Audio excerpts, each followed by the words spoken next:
Hello student, इससे पहले अपन ने लेक्चर 1 में कंप्लीट किया था introduction of the reproductive system. आज अपन कंप्लीट करेंगे इसमें मेल रिप्रोडक्टिव ऑर्गन। तो मेल रिप्रोडक्टिव ऑर्गन में सबसे पहले अपन देखते हैं कि मेल रिप्रोडक्टिव ऑर्गन क्या होता है और उस मेल रिप्रोडक्टिव ऑर्गन में कितने टाइप हो सकते हैं और उनका डेवलपमेंट कैसे होता है। तो आज का अपना lecture second male reproductive organ. Male reproductive organ में अपन देखते हैं कि ये रिप्रोडक्टिव ऑर्गन डेवलप कैसे होते हैं और इनका ओरिजिन कैसे होता है। क्योंकि इसमें सबसे पहला क्वेश्चन ये पूछते हैं कि रिप्रोडक्टिव ऑर्गन मेल हो या फीमेल हो, उसका डेवलपमेंट एंड ओरिजिन किससे होगा। तो फर्स्ट अपन ओरिजिन देखते हैं। Origin from mesoderm. अब मीजोडर्म के बारे में अपन ने इंट्रोडक्शन में पढ़ा था। This is the germ layer, primary germ layer. 3 type की जर्म लेयर होती है, एक्टोडर्म, मीजोडर्म एंड एंडोडर्म। तो जो मिडिल लेयर है अपने, और ये जर्मिनल लेयर जितने की होती है वो फीटल डेवलपमेंट में किस फेज में बनती हैं, इनका फॉर्मेशन होता है इन द गैस्ट्रा स्टेज। तो आप ये देखिए इस मीजोडर्म से, तो स्टूडेंट सबसे पहले अपन क्या लिख लो, मेल रिप्रोडक्टिव ऑर्गन। और मेल रिप्रोडक्टिव ऑर्गन में सबसे पहले अपन क्या स्टडी कर रहे हैं, development and origin of the organ. तो ओरिजिन किससे हुआ, मीजोडर्म से। मेरे साथ लिखते चले। और इस मीजोडर्म से जैसे अपन ने गैस्ट्रोला, मीजोडर्म किस स्टेज में पढ़ी थी अपन ने, गैस्ट्रोला स्टेज। तो जो गैस्ट्रोला है, इस गैस्ट्रोला स्टेज में 3 जर्मिनल लेयर में से कौन सी है, मीजोडर्म। अब इस मीजोडर्म से आगे फ्यूचर में फर्दर डेवलपमेंट जो होता है वो एक टिश्यू डेवलप होता है, नेफ्रोटोम। कौन सा टिश्यू, नेफ्रोटोम। अब ये जो नेफ्रोटोम टिश्यू है ये क्या है, तो नेफ्रोटोम टिश्यू आप देख रहे हैं किससे डेवलप हो रहा है, मीजो से। फीटल डेवलपमेंट जब होगा तो इस टाइप से एक टिश्यू डेवलप होता है, नेफ्रोटोम। और इस नेफ्रोटोम से एक डक्ट अटैच होती है, डक्ट डेवलप होती है। This is the mesonephric duct. Duct का नाम क्या है, मीजो नेफ्रिक डक्ट। और ये टिश्यू है नेफ्रोटोम। तो इस नेफ्रोटोम से आगे फ्यूचर में देखिए क्या डेवलप होगा, इससे डेवलप होगा किडनी। और किडनी के अपर पोल पर, ये अपर पोल पर डेवलप हुआ टेस्टिस। तो टेस्टिस का डेवलपमेंट किडनी के अपर पोल पर हुआ, ये इंपॉर्टेंट पार्ट है। अब आप देखिए इसमें, तो अपना पहला क्वेश्चन क्लियर हुआ। डेवलपमेंट एंड ओरिजिन में, origin of the male reproductive organ from mesoderm. Mesoderm का फॉर्मेशन किस स्टेज में, गैस्ट्रोला स्टेज में। और मीजोडर्म का जो टिश्यू है, मीजोडर्मल लेयर, वो बनाती फ्यूचर में क्या है, नेफ्रोटोम। और नेफ्रोटोम से ही डेवलप होता है टेस्टिस एंड किडनी। तो अब अपन बात करते हैं ये जो टेस्टिस है। तो अब आप देखिए इस टेस्टिस में क्या होगा। तो टेस्टिस का डेवलपमेंट, अब ये फर्स्ट क्वेश्चन क्लियर हुआ, ओरिजिन।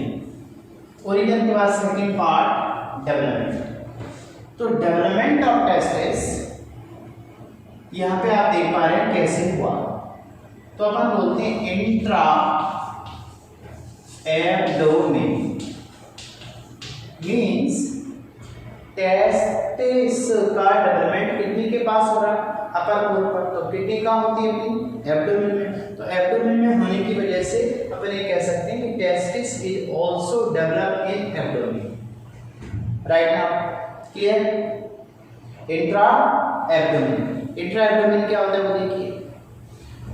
फॉर एग्जाम्पल मान लीजिए कोई ये ह्यूमन बॉडी है जिसको अपन इस टाइप से रिप्रेजेंट करते हैं ये, और ये जो पार्टीशन है हॉरिजॉन्टल पार्टीशन, बताओ स्टूडेंट इसको क्या बोलते हैं? हॉरिजॉन्टल पार्टीशन, जिसकी वजह से बॉडी दो पार्ट में डिवाइड हो जाती है, thoracic part and abdominal part. Upper part thoracic, lower part abdominal. तो इसमें ये जो हॉरिजॉन्टल पार्टीशन अपन 11th में पढ़ा है respiration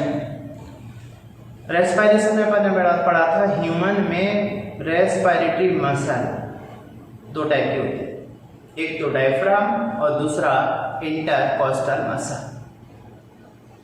diaphragm and intercostal muscle. तो जो डायफ्राम था ये मेनली रेस्पिरेटरी मसल है which helps in inspiration and expiration. तो ये दूसरा इस डायफ्राम का फंक्शन है, सेकंड डायफ्राम का फंक्शन ये है कि ये डिवाइड करता है बॉडी को। मेनली फंक्शन कौन सा है इसका? रेस्पिरेटरी। बिलो द डायफ्राम यहाँ पर एक किडनी है दोनों, और एक किडनी का और टेस्टिस का डेवलपमेंट किससे हो रहा है? दोनों का डेवलपमेंट किससे हुआ? नेफ्रोटोम से। नेफ्रोटोम का ओरिजिन किससे हुआ? मेसोडर्म से। तो अपन कह सकते हैं testis originate from the mesoderm. Now development of the testis, इसका आंसर आया इंट्रा एब्डोमिनल। अब इंट्रा एब्डोमिनल क्या है? एब्डोमेन के अंदर हुआ है। एब्डोमेन के अंदर टेस्टिस का डेवलपमेंट स्टार्ट हुआ, तो इसको बोलते हैं prenatal testis. Prenatal testis means होता है टेस्टिस जो जन्म के पहले हो, बर्थ के पहले हो। तो बर्थ के पहले टेस्टिस कहाँ डेवलप हुआ? एब्डोमेन के अंदर at the upper pole of kidney. अब यहाँ पे क्वेश्चन बनेगा, एक क्वेश्चन नीट का यहाँ से तैयार होता है। फीटल टेस्टिस इंट्रा एब्डोमिनल है, एब्डोमेन के अंदर है, लेकिन जब बच्चा पैदा होता है, बर्थ होता है, उस समय टेस्टिस तो बॉडी के बाहर मीन्स इस एब्डोमेन के बाहर पाए जाते हैं। बर्थ के टाइम पर डेवलप हो रहा है बिफोर बर्थ, डेवलप कहाँ हो रहा है? बिफोर बर्थ, एब्डोमेन के अंदर। अब क्वेश्चन उठा कि ये एब्डोमेन के बाहर आता है, क्यों आता है और किसके थ्रू आता है, ये क्वेश्चन है। तो अब आप देखिए कि जो ह्यूमन बॉडी है, ह्यूमन बॉडी का जो टेम्परेचर है, बॉडी टेम्परेचर, ये 37 degree Celsius, 37 degree Celsius temperature पर बॉडी के अंदर की अपनी फिजियोलॉजी मेंटेन होती है। यदि इस टेम्परेचर में कुछ चेंजेस होता है तो उसकी वजह से अपनी मेटाबॉलिज्म में वो अफेक्टेड होता है। अब इस टेम्परेचर का इस एब्डोमेन पे क्या इफेक्ट होता है वो देखिए। मान लो अपन ये सोचते हैं कि चलो टेस्टिस अपना एब्डोमेन के अंदर ही रहता है, बर्थ के बाद और अच्छा है क्योंकि तो टेस्टिस एब्डोमेन के अंदर रहेगा तो ज़्यादा प्रोटेक्टिव है, लेकिन टेस्टिस के बाहर आता है तो प्रोटेक्शन उसका कम हो जाता है। उसकी वजह होता है टेम्परेचर 37 है, लेकिन जब एब्डोमेन से बाहर होता है टेस्टिस, फॉर एग्जाम्पल ऐसे देखिए, ये एब्डोमिनल पार्ट है और इसमें ये दो कैनाल होती हैं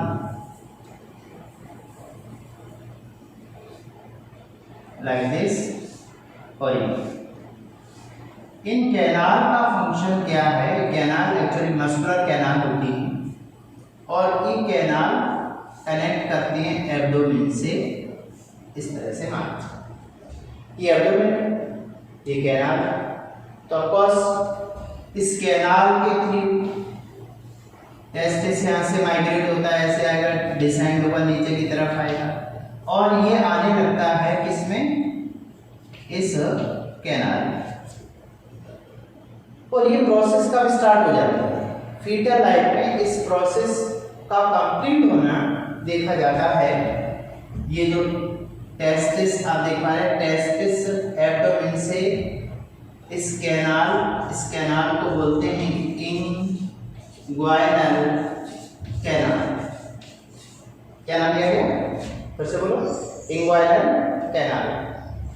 अब इंग्वाइनल कैनाल का फंक्शन क्या है, ये क्वेश्चन भी आ चुका है। देखिए इंग्वाइनल कैनाल कैसी कैनाल है, मस्कुलर फंक्शन, एब्डोमेन को किससे कनेक्ट करके रखती है, स्क्रोटल सैक, ये मान लीजिए scrotal sac.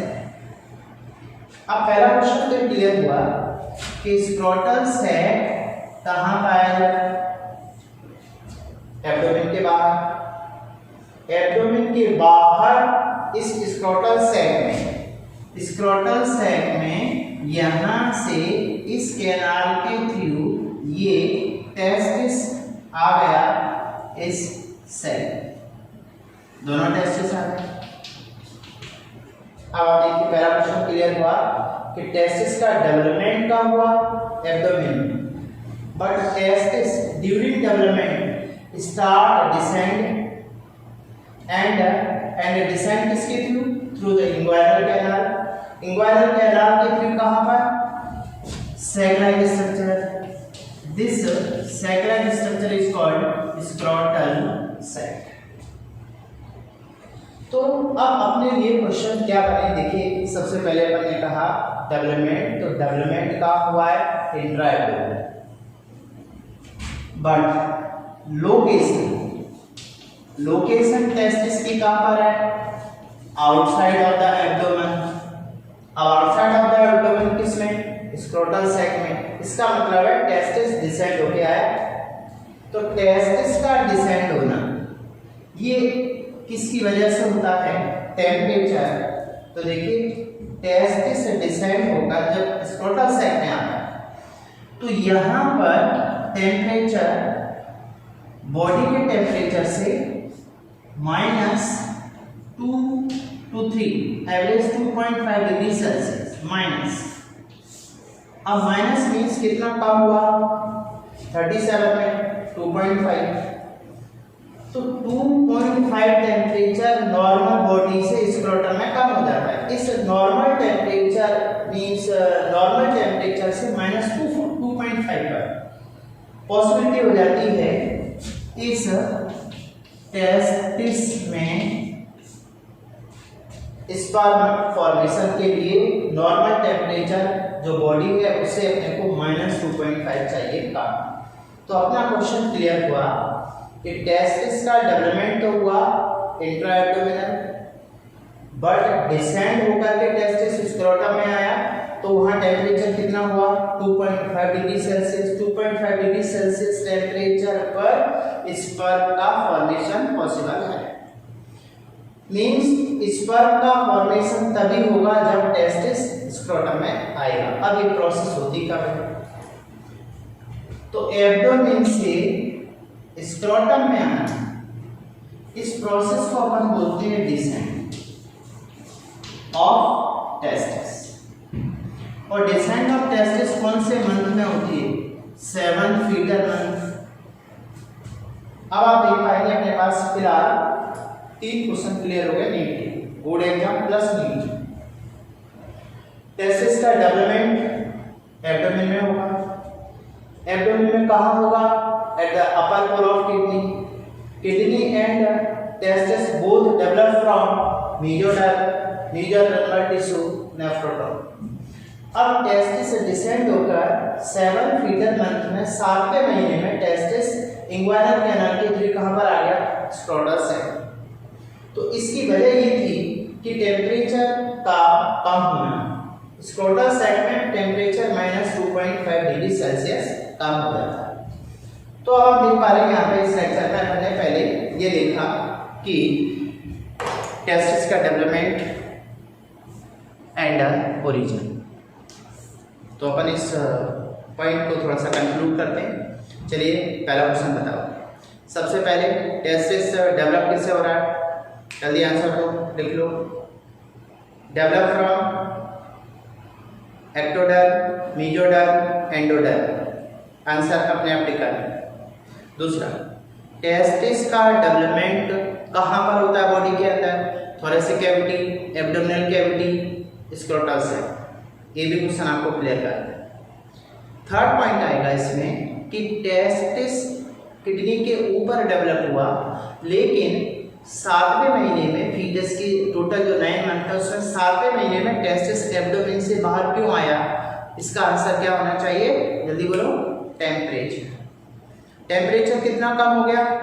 2.5 degree Celsius normal से, मीन्स 37 में से माइनस कर दो 2.5, तो रिमेनिंग टेम्परेचर जो बचेगा बॉडी का 34.2 डिग्री सेल्सियस, उस टेम्परेचर पर क्या पॉसिबिलिटी है? स्पर्म के फॉर्मेशन की, इसलिए टेस्टिस को डिसेंड होना पड़ता है। अब मान लीजिए कभी कभी कुछ एबनॉर्मेलिटी होती है। इन एबनॉर्मेलिटीज में ये देखा जाता है कि कुछ केसेस में टेस्टिस डिसेंड नहीं हो पाता, या फिर डिसेंड करता कौन है?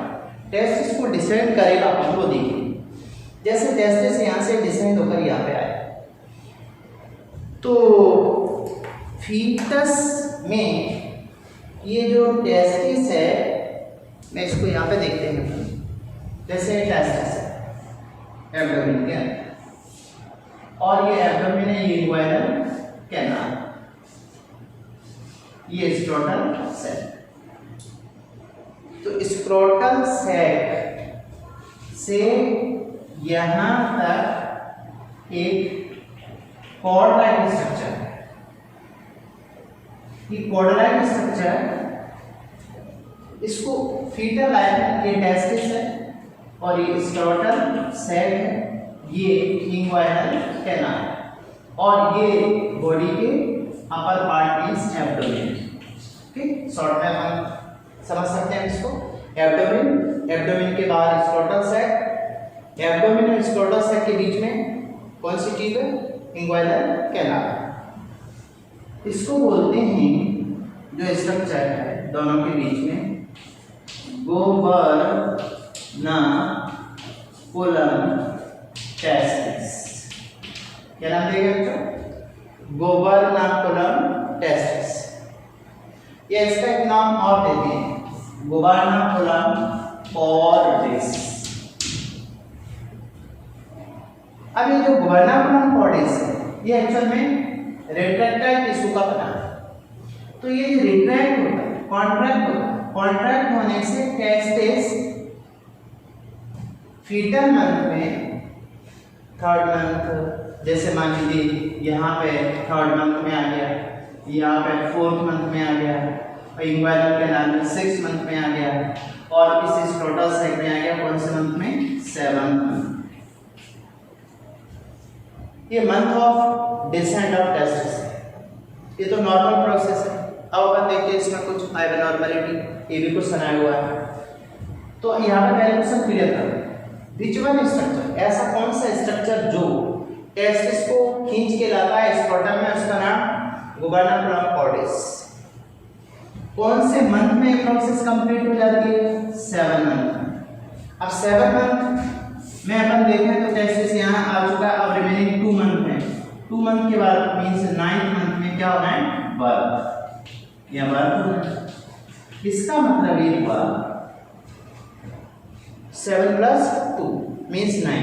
आफ्टर 9 मंथ बर्थ होगा, तो इस बर्थ में पूरे 9 मंथ की जो फीटल लाइफ है उसमें 7 मंथ में तो टेस्टिस आ गया, अब रिमेनिंग 2 मंथ बचते हैं। अब कभी कभी देखा होगा कुछ इमेच्योर बेबी होती है, जैसे कोई बच्चा है, उसका टोटल तो बर्थ पीरियड है, गेस्टेशन पीरियड है 9 मंथ होना चाहिए।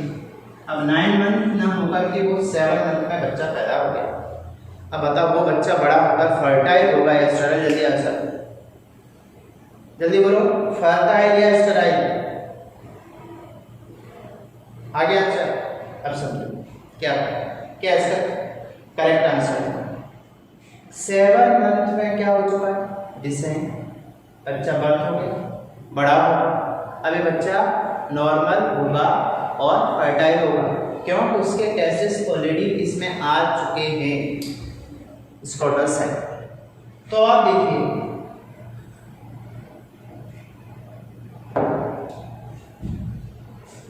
स्क्रोटल सैक में टेस्टिस का आना कितना जरूरी है और कौन से मंथ में जरूरी है।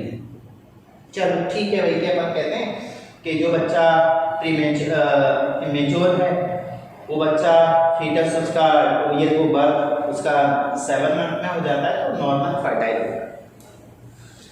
अब सम टाइम ये प्रोसेस डिसेंट ऑफ टेस्टिस है, मीन्स ये फेल हो गया, ये पूरी प्रोसेस है ये फेल हो गया, मीन्स टेस्टिस कहाँ नहीं आ पाया स्क्रोटल से। तो अब अगला क्वेश्चन कि टेस्टिस मान लो या इंग्वाइनल कैनाल में है या एब्डोमेन के पार्ट में कहीं, बट स्क्रोटम में नहीं आ पाया और बच्चे का 9 मंथ बाद क्या हो गया बर्थ। तो अब ये बच्चा बड़ा होगा तो उस बच्चे में धीरे धीरे जब उसकी प्यूबर्टी आएगी तो टेस्टिस उसका स्क्रोटल सैक में है ही नहीं, उसका टेस्टिस तो एब्डोमेन में है। अब ये बच्चा फर्टाइल होगा या स्टेराइल। अब आपको आंसर यहाँ से करेक्ट करना है इस कंसेप्ट से। नॉर्मल बॉडी टेम्परेचर 37, टेस्टिस बाहर आ जाएगा स्क्रोटम में तो टेम्परेचर कितना रिड्यूस हो जाएगा 2.5। प्रॉब्लम क्या हुई है, टेस्टिस डिसेंडिंग हो, इट मींस एब्डोमेन में है, एब्डोमेन का टेम्परेचर कितना है 37 या बॉडी टेम्परेचर। तो इस टेम्परेचर पर स्पर्म का फॉर्मेशन टेस्टिस में नहीं होगा और वो बच्चा स्टेराइल हो जाएगा।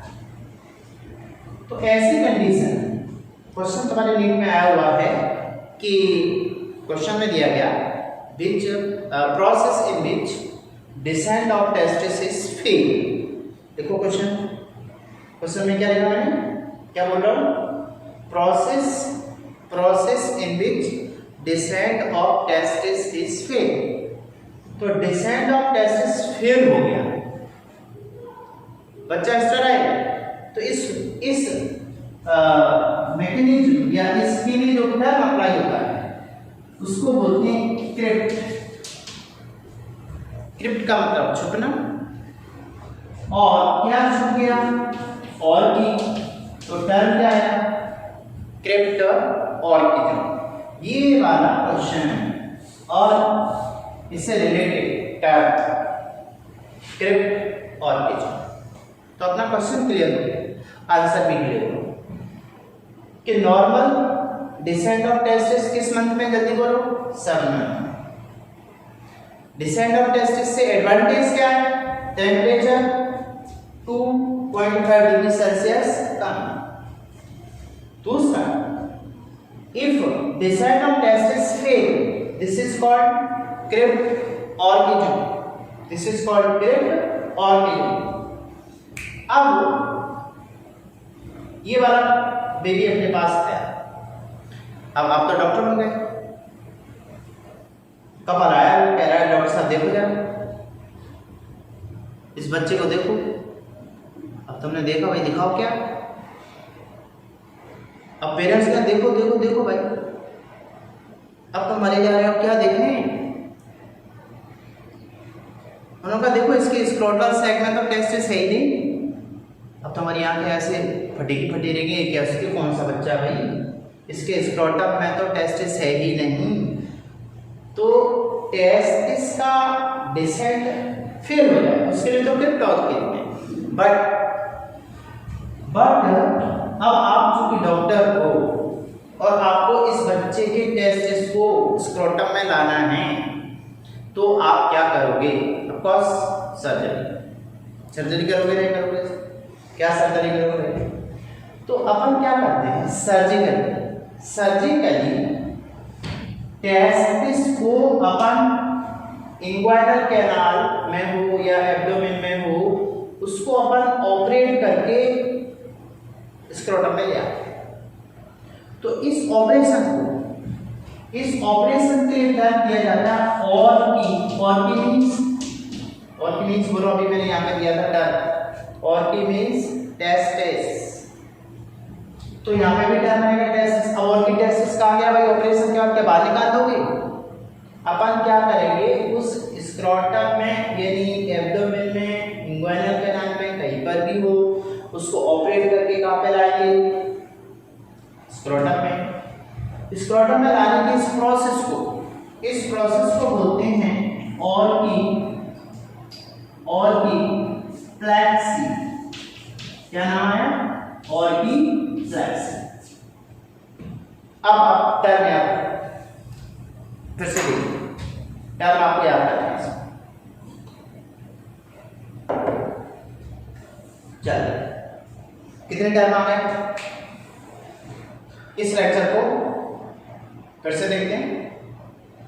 अपना लेक्चर आज का क्या है? रिप्रोडक्शन इन मेल में रिप्रोडक्टिव ऑर्गन का development, origin from answer meso से क्या डेवलप, नेफ्रोटॉम टिश्यू से डेवलप किडनी एंड टेस्टिस। ये टेस्टिस कहाँ डेवलप हो रहा है? एब्डोमेन में, तो इसको बोलते हैं प्रीनेटल टेस्टिस। पोस्टनेटल टेस्टिस का मतलब बर्थ के बाद वाला टेस्टिस, वो हमको कहाँ मिला? स्क्रोटल सेल में। अब ये जो प्रोसेस है जिसमें अपन देख पाए कि स्क्रोटम, और अब इससे रिलेटेड टर्म देखो क्या क्या है। सेक जिसमें टेस्टिस रखा उसको स्क्रोटल सेक, इंग्वाइनल कैनाल, मस्कुलर कैनाल जिसके थ्रू स्क्रोटम किससे जुड़ा है? एब्डोमेन से। यहाँ देख सकते हैं अपन, एब्डोमेन, स्क्रोटम, बीच में इंग्वाइनल कैनाल। इस इंग्वाइनल कैनाल पे अभी अपन उतना डिस्कस नहीं करते। आप लोग जब फर्स्ट ईयर में पहुंचोगे, एमबीबीएस मेडिकल फर्स्ट ईयर में, तब आपको एनाटॉमी पढ़ने को मिलेगा। उस समय अपन को थोड़ा सा डिटेल या पूरा पढ़ने को मौका मिलेगा, जिसमें देखने को मिलेगा कि ये इंग्वाइनल कैनाल एक्चुअल में ट्रायंगुलर होती है, इस तरह ट्रायंगुलर से, और इसकी वॉल जो होती है ना, ये मस्कुलर होती है, और इसके अंदर से फीटल लाइफ में डिसेंट होकर के टेस्टिस आ जाता है स्क्रोटम में। अभी आप इतना याद रखें। आज का अपना टॉपिक था बेसिकली टेस्टिस का डेवलपमेंट और उससे रिलेटेड कुछ टर्म, जिसमें अपना एक टर्म ऑर्किड में आ चुका है। ऑर्कीप्लेक्सी अपन थोड़ा याद रखेंगे। सर्जिकली ऑपरेशन जिसके थ्रू टेस्टिस को वापस स्क्रोटम में लाया गया। ये डिसेंट ऑफ टेस्टिस की पीछे वजह क्या थी? टेम्परेचर 37 से स्क्रोटम में आने से टेम्परेचर 2.5 डिग्री सेल्सियस कम हो जाता है। तो ये अपना फर्स्ट पार्ट है। स्टूडेंट्स, अब इसमें अपन देखते हैं कि अभी अपन ने देखा descent of testis, cryptorchism, orchiopexy, inguinal canal और उससे रिलेटेड टेम्परेचर का इफेक्ट टेस्टिस के डेवलपमेंट में, और टेस्टिस का डेवलपमेंट मीजोडर्म से कैसे हुआ। अब इसी से रिलेटेड अगला क्वेश्चन है, चलो क्वेश्चन लिखो। विच एनिमल या विच मैमल जिनमें testis always present in abdomen, testis always present in abdomen, temperature का नो इफेक्ट। तो इसमें देखिए ऑप्शन क्या क्या आ सकते हैं। Option A human, option B